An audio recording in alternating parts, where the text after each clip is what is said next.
Hello, it's that time of the year. March is here and Women's Day is just around the corner. Every year around this time, I start getting a lot of messages, emails, and then I see all these ads on TV, in the newspaper, talking about special discounts, vouchers, coupon codes. Buy this, get that free, 40% off, 50% off. So much so that I've started wondering whether Women's Day is just a secret code for a special shopping bonanza. And then there are days when I sit down on social media and I sift through these conversations about feminism, about women's rights, and about Women's Day. And it looks to me as if Women's Day is some grand conspiracy hatched by the women of the world, where they've decided to come together and discriminate against men on this one special day. So which one is it? I couldn't understand, so I tried to find answers on Google, but I couldn't. So I did the next best thing, which is I spoke to an expert. Earlier today, I spoke to Ashwini Deshpande, who's a professor of economics at Ashoka University. She's also the founding director of the Center for Economic Data and Analysis. Stay tuned to find out what I found out.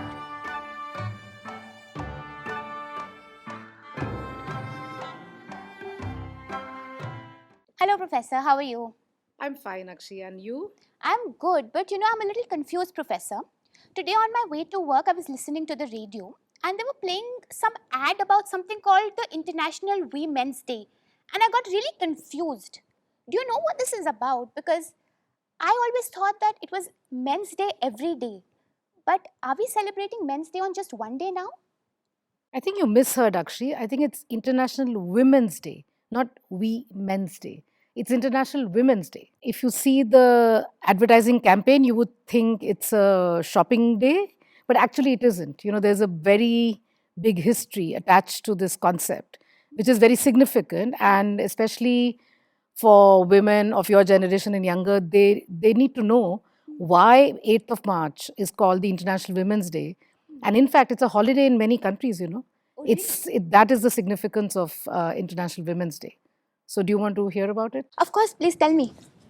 So in 1909 in the United States, a campaign started for women couldn't vote, by the way, just as men could. And now we take that for granted. But there was a time less than 150 years ago when women could not vote. And women started a campaign for universal suffrage, which means that they should be allowed to vote. And they were called the suffragettes because they advocated for women's right to vote. They felt that women were as much human beings as men, not lesser human beings. And they started a campaign for the right to vote, and they did several demonstrations, strikes, etc.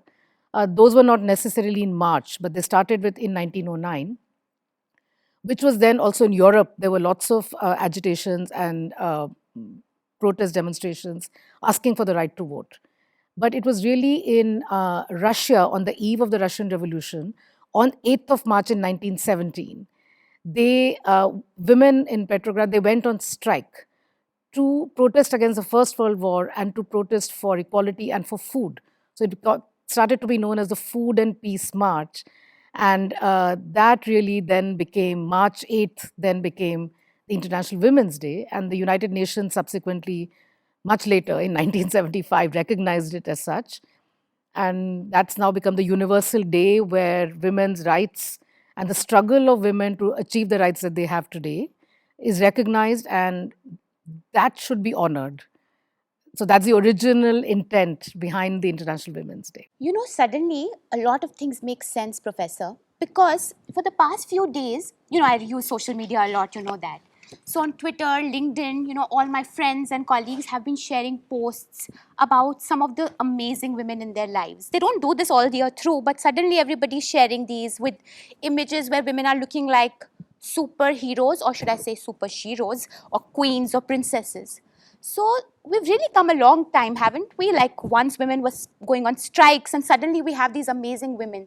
Things are surely much better now. Yes, in many dimensions they are. I think we have to recognize that the early sacrifices made by these amazing women, who were suffragettes, who were factory workers, miners, and the fact that they advocated a very simple fact that we take for granted today, which is that women are just as much human beings as men are. they are rational, they are independent, they are intelligent, they are capable of independent action. These things we take for granted. But there was a time when that was not the case. So the fact that we today take that for granted, and the fact that we have all these amazing women in our lives, is testament to the fact that many things have changed for the better. However, we must recognize that many challenges still remain, and this progress has not been linear. So just when women start to make advances, there's also pushback. Sometimes there are some reversals. And, for example, the leading major reversal in the world has been the attack on abortion rights for women in the United States. The world's biggest democracy, one of the richest countries in the world, has now declared that women are not free to decide on their reproductive rights and they don't have rights over their bodies, which is a big blow to the overall march for women's equality. So that happens. So it's been a zigzag process, but I would say that overall, in the last, since 1909, certainly, overall the progress has been towards improvement. No, that's very good to know, Professor. But all these strikes also you talked about how they were happening in all these countries. So I'm assuming things have been very good in India because we've not had those strikes and we have all these amazing women that people are talking about. Again, yes and no, in the sense that there's a part of our history that we are not very familiar with, which is, these anti-caste reform movements happened in many parts of the country. In Maharashtra, the state I come from, in Tamil Nadu, in Kerala, because in India, the oppression of women is intricately linked to the caste system.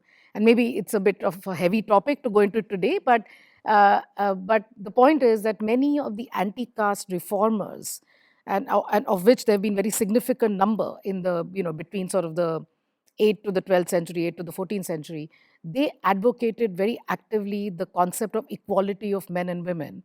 And if you look at the ancient, the verses, things that got written, etc., you find very significant statements about equality of women. But that part of our history, unfortunately, we are not that familiar with.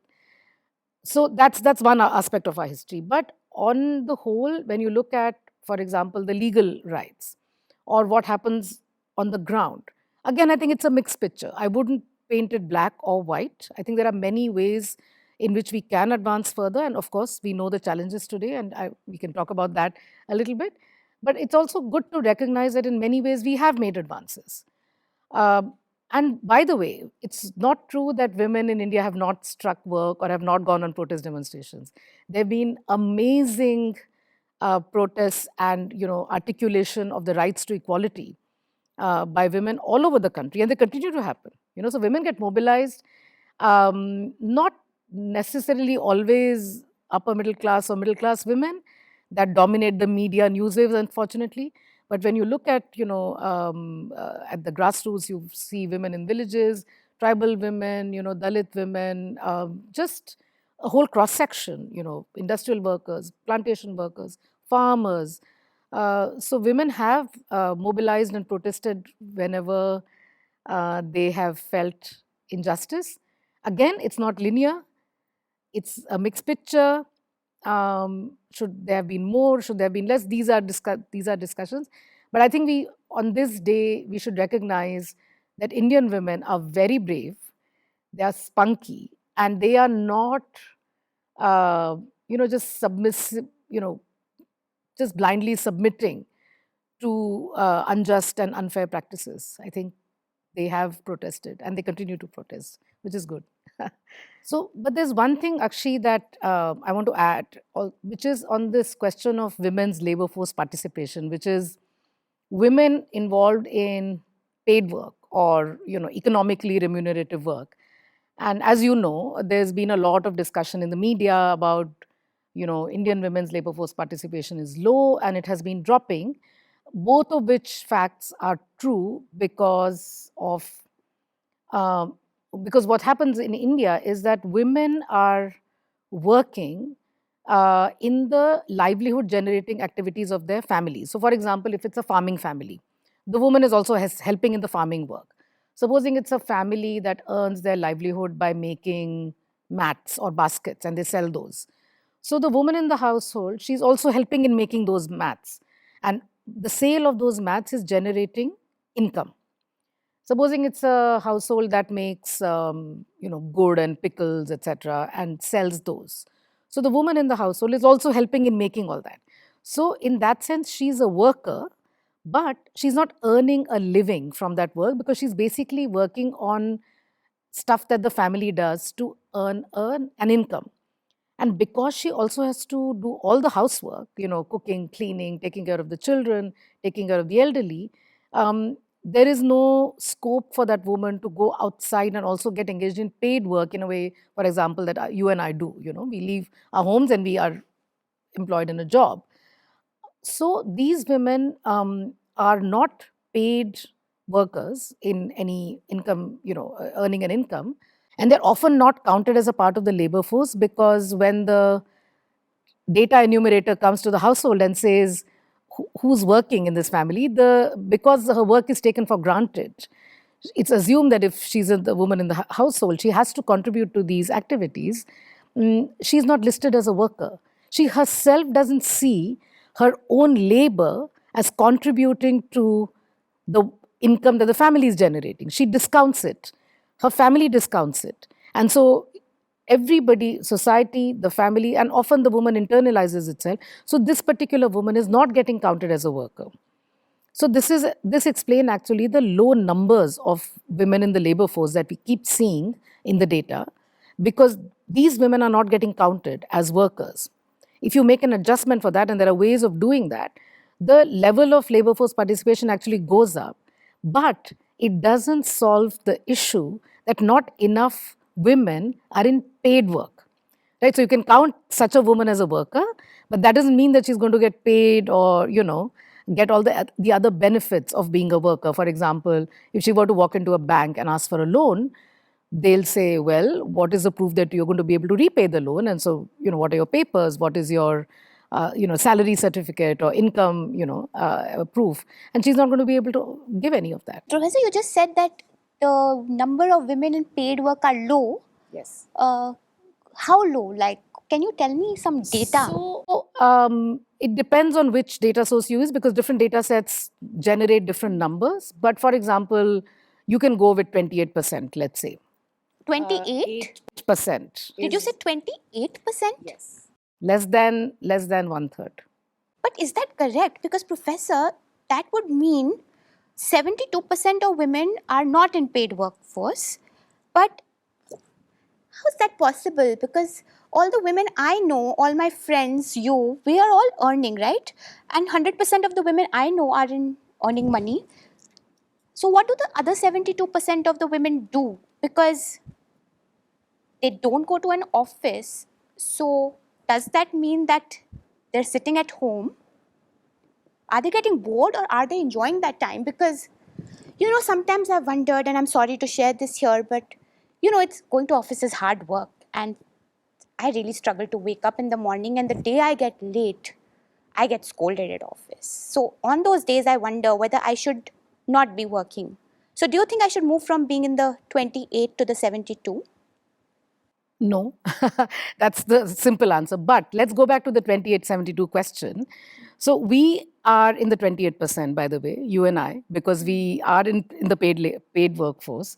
And we, because of the kinds of families we come from or because of our friend circle, we have friends or we have family members or relatives who have that include women that are in the paid workforce. But we have to recognize that we are not in the majority as far as women are concerned. Now, what do the other 72% women do? I wish they had time for leisure.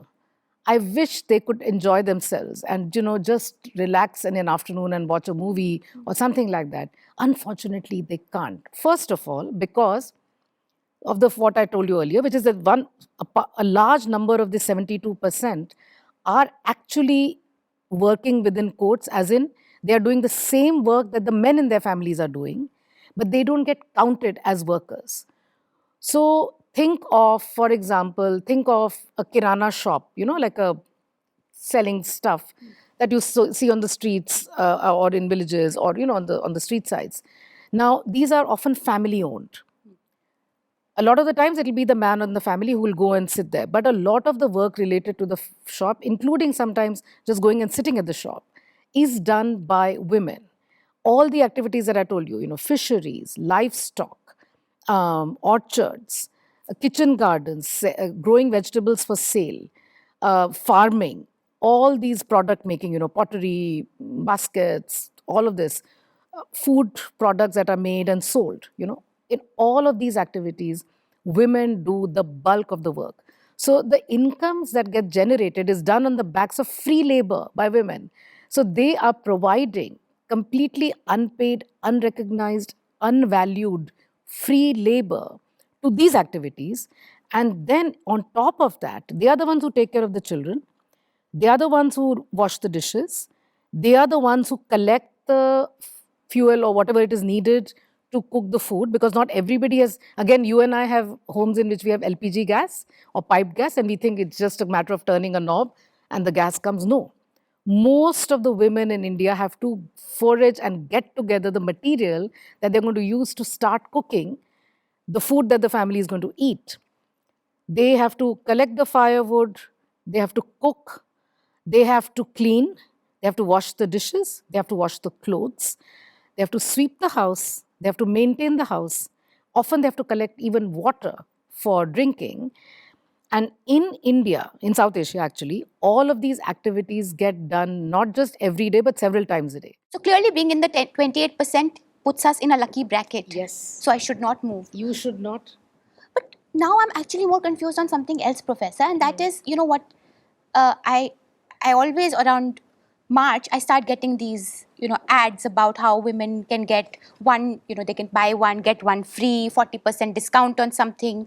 So I always think like this is a big sale that is happening. But if you're saying that most women are not getting paid, then why are companies trying to sell things to women? Because even after a 40% discount, you still have to pay money, right? It's not like some special pink money that we have for this day, or do we? How does this work if so few women are earning? I mean, the companies, they will look for any opportunity to market their products, So they are hoping that they slightly, they guilt trip the husbands or the partners or whatever the men in the family to say, hey, cook breakfast for your wife or take her out on a spa. But of course, these are very class differentiated things. I mean, how many people in India can afford to go to spa or get a spa treatment, etc. But the companies are playing on that segment, the upper segment of the market, to say, hey, spend some more money and buy our things. And International Women's Day is as good a day for them to advertise. And they focus on this, the segment which is beauty, wellness, clothing, apparel, things that they think women like to buy. And many husbands feel, okay, one day in the year, we'll make them breakfast, we'll buy them some jewelry or whatever it is, and then we are done for the rest of 364 days. We can go back to being the way we are. And the women can continue to be the way they are. All the responsibilities that I talked about. So, I would never settle for one day in a week, one day in a year special treatment. What the hell? I mean, I think it's really cheap to say, okay, one day in a year, we see you, we hear you, we value you, and the rest of the time, it's like Mother's Day. Yes. We should value our mothers every single day, and we should be, sympathetic to them, recognize their struggles, recognize their problems. Why only on Mother's Day? And we can express our love on any of the 365 or all of the 365 days, You've made me think about a lot of things. Maybe I should also ask you something which is a little more personal, Professor, if you allow me to. Sure. So, I have a friend. He's a boy. His name is Rajendra, but we call him Raju in short. So, Raju loves collecting discount coupons. You have those people who just buy everything on discount, and he's really good at it. So Raju's company is giving out some very cool discounts to the women employees this March. And apparently, Raju's not at all happy about this, because he's calling me up and he's telling me that he's the best employee of his company. He works like 14 hours a day. I don't know why. And he thinks that by not giving him the coupons and only giving them to women, his company is practicing gender discrimination. And he's calling me and getting angry at me, and I don't know what to do. But isn't that gender discrimination by his company? Isn't he right? No, he's completely wrong because on average, uh, for every 1 rupee that a man makes, earns in as salary, on average, a woman earns 70 paise, right? This is an average difference. It can be larger than that depending on which company you are, which level you are at, right? And this is true not just in factories and in companies, but whether you look at your top, forget about Bollywood, to look at your top Hollywood stars, like the big male, like the Tom Cruises and all Matt Damons or whatever they are, and look at the top female actors in Hollywood.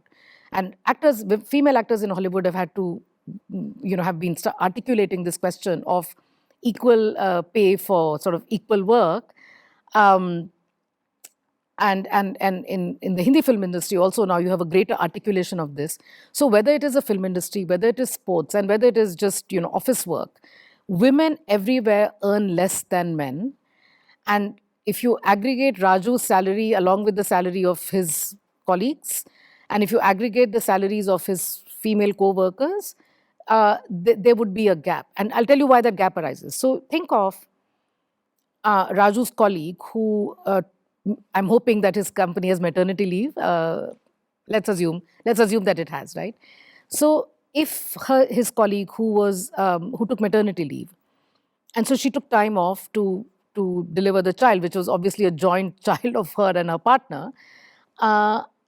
When she rejoins, if first of all she might rejoin at a part-time or a flexible time basis because she doesn't have enough help to work at home, and I talked about all the constraints that women have, so that's that. But supposing she joins full time, she has lost out in relation to her peers, her male peers, because she was away from work for a certain amount of time. And so in the next round of promotions or in the next round of increments, she's going to fall behind Raju and her male peers because she lost out on that year or 6 months or whatever it is that she was away for.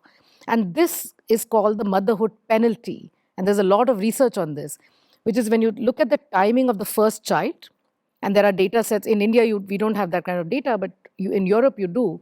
So you look at earning couple, you look at their salaries just before the birth of the first child, and then the child gets born. The mother suffers a pay cut, and the father of the same child either retains the salary that he was getting before the child, often gets a bonus because the family now needs more money because of the entry of the child. And so for an act that the family, the couple did, because they wanted a child in their lives, the mother has to suffer a penalty and the father gets a reward. And so there are many other ways in which men in the company or in the firm, in the institution, get rewarded several times. And so when you look at the total amount that Raju and his colleagues earn, his male colleagues, and you look at the total amount that his female colleagues earn, there's already a gap there.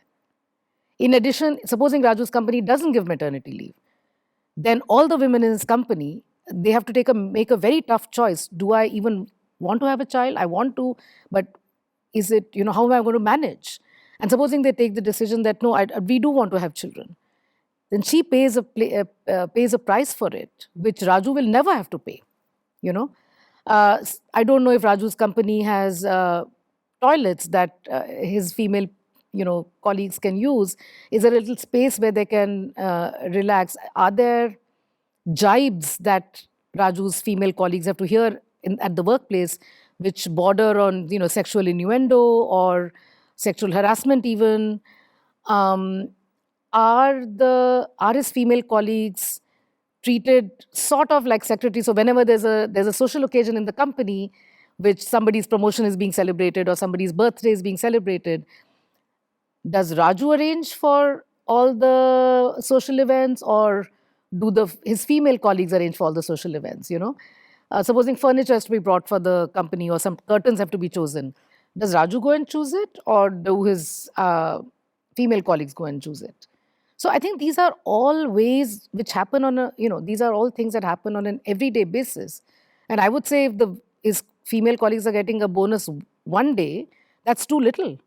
I think they need to be rewarded much more for all this invisible work and all the penalties that they suffer throughout, in their careers. Professor, I'm a little upset now. I mean, this conversation has also made me a little worried because this is not very good to know. So, what should we do? And, maybe something positive to think about. Then, should we as a society or as companies not celebrate Women's Day at all? Or is there something that companies and workplaces can do? And as you said, what should we do on this day, but what should be done on the other 364 days? Are those men's days? Are those supposed to be men and women's day? How does this work? Like, can you tell us something good that can be done? Because I'm getting a little discouraged by this conversation. I'm sorry, it's not your fault, but can you give me something to be hopeful about? So first of all, I will re-emphasize, the thing that we talked about in the beginning, which is International Women's Day is not a fad. It might be used by companies for branding and selling their products, but we have to recognize that it is a very special day actually. It, it encapsulates, it celebrates the history, it celebrates the history of struggle, it celebrates the history of equality. And I think for that, we must be grateful to our ancestors who paved the way. The fact that you and I are sitting here having a conversation, it would not have been possible had our ancestors not done that, the path, paved the way on which we are walking. So I think celebrating International Women's Day is absolutely justified because I think it holds a lot of it holds a lot of significance. It's not like some friendship day, chocolate day, ribbon day, something, none of those days. So I think it has deep historical significance of which we need to be reminded, So I'll tell you another thing. So when the suffragette movement, I talked about that in the beginning, when the suffragette movement was active and was advocating for women's right to vote, there was understandably, as you can imagine, there was a great deal of opposition to women getting the right to vote. And there are these cartoons that show that if women got the right to vote, men would be reduced to just domestic servants. They would be taking care of the children, they would be doing all the housework. And there's this one which shows the man is returned home from a very long day at work and he's looking exhausted and tired, and the children are just playing neglected, the clothes have piled up and all the housework has piled up. Why? Because the woman has gone to vote, And so the home of a suffragette. And then these are, not very funny, but at least you can kind of laugh at these. And also the irony, imagine, this was what their fear was in 1909, that if you gave women the right to vote, men will be reduced to, sort of house husbands or domestic labor. And of course, that has not happened. Women vote, but they work outside the home, but they also do the lion's share of the domestic work. In India, they do much more than in other countries, but even in other countries, women's share of domestic work is higher. The hours that women spend on domestic work is higher than the hours that men spend on domestic work. In India, of course, the gap is one of the worst in the world, by the way. So that fear that if women were to be given political equality, that is just the right to vote, the world as we know it will end and it will go topsy-turvy, that hasn't happened. And today I hear similar concerns being articulated about women's labor force participation in India. They say, oh, if you take measures to increase women's labor force participation, who will take care of the children? Who will take care of the elderly? So, women will, as we saw from the suffragette movement, it's not, one legal right of equality doesn't change the fundamental structure. So as long as patriarchy is alive, women will unfortunately have to take the lion's share. But I want to, and you asked about what we should do for the rest of the year, and I want to make a plug. I'll come to the point about what companies can do, but I want to make a larger plug on who should be shouldering the responsibility of domestic chores and care work. At the moment, in all societies, women are supposed to be the primary caregivers, and if men help, that's good, but they're always the secondary ones. And I think there is, in the feminist circles, there's this 3 R's framework, which is reduce, recognize, reduce, and redistribute. So first, recognize the fact that women do all this invisible work. Reduce the burden of care work, and that doesn't always mean that the company has to take it over or the husband has to take it over. As societies, we need to be more humane to provide some services at just for its citizens. So, for example, the company that Raju works in, maybe it's a really small company. And supposing you ask the employer to provide a creche, to provide a canteen, etc., to provide all kinds of services, maybe the company doesn't have the bandwidth. They don't have the deep pockets that are needed to provide all that. Of course, there are big companies that can, but smaller companies are not able to, and that's fair. That's a fair point. So, companies like Raju's need not despair. What we have to think of is how can we publicly provide for these facilities where women can leave their children, go to work, come back, pick them up. Maybe there's home cooked hot meals available so that the burden of making lunch for everybody in the morning, wherever we go, whether we go to school, whether we go to our college, whether we go to our office, whether we go to the factory, there is food for us so that you're not rushing in the morning trying to prepare food.